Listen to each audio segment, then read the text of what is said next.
So this is a little video to just kind of walk you through how to set up and use your notebook. So as we've discussed, you want your notebook to be something that is stitched with pages, so it doesn't have pages that are easily removed.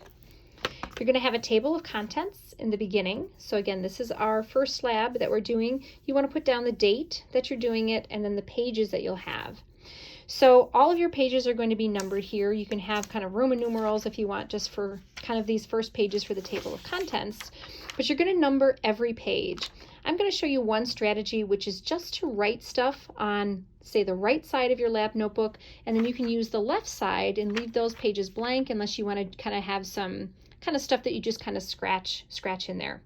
So for what you're going to need to do for this upcoming week is, and this is probably the extent of what it'll take for your pre-lab, is I want you to write, some steps for what you think is happening in this lab on freezing point depression.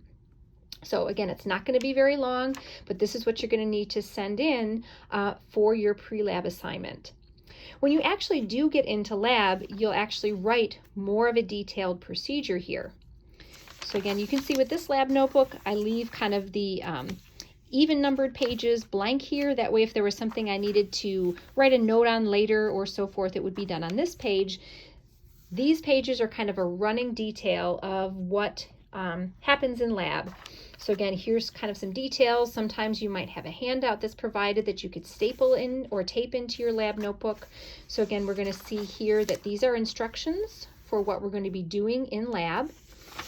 You'll see times, let me see if there was a spot here where I had something that was changed yet. Not yet. So these are, again, the directions for what we're doing. Here you'll see we're starting to collect some data.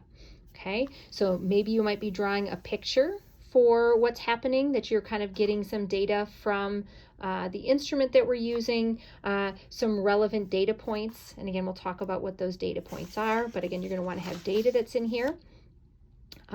Again, just a little spot kind of highlighting over here. Maybe there's some notes for something that you want to take. And then for this lab, all of your work, your calculations, your results, all of that is going to be part of your lab notebook. And you're going to take pictures of it, assemble it as a PDF file, and then submit that for your lab report. So kind of highlighting here some things that happen. You want to be writing your lab notebook in pen. So absolutely be writing in pen. It's okay that these notes were in pencil because that's kind of not part of your official lab record. Everything in your lab notebook needs to be in pen. And if you have something that you need to fix or correct, you just put a single line or an X through it. Policy is that you want to initial that, indicating that you were the one that made those changes. So you'll kind of see that throughout here. But your calculations and results are going to be part of your notebook. Okay, so we're going to kind of see that here.